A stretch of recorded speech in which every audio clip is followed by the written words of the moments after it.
The Department of Economic Development recently presented Saint Lucia's Medium-Term Development Strategy, MTDS 2021 to 2026, at a United Nations organized meeting of development partners and the Government of Saint Lucia.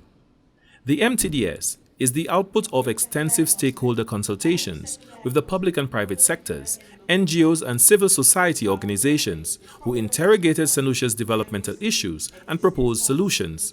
Pearl Alcindor is the acting chief economist in the Department of Economic Development. So it was very opportune for us to be part of the dialogue today, because as we move from the official launch of the MTDS, now we are going to be going into implementation.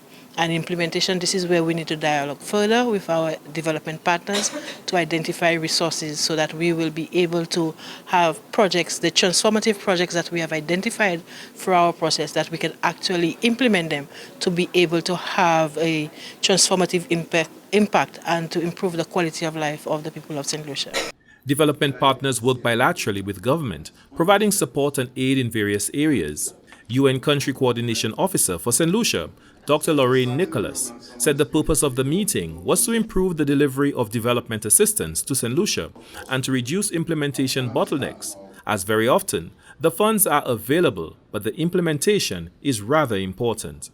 So today we have a number of development partners joining us in person as well as virtually. We have Japan, we have the EU, we have the UK, we have the OAS, we have ICA, we have the World Bank, we have the CDB, and of course we have several United Nations agencies joining us as well, basically to ensure that we provide coordinated assistance to Saint Lucia. Dr. Nicholas stressed the importance of development partners to understand the development priorities for Saint Lucia, as articulated by the government, which should also reflect the priorities of the private sector and civil society organizations.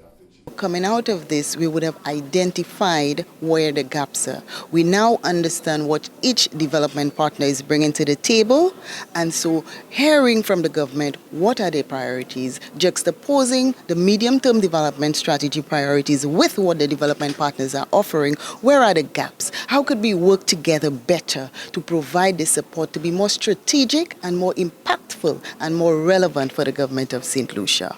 The MTDS lays the roadmap on how government will tackle its priority issues while building resilience to external shocks such as the COVID-19 pandemic and the Ukraine-Russia conflict. In the MTDS, one of the priority areas is to enhance human capital and social resilience.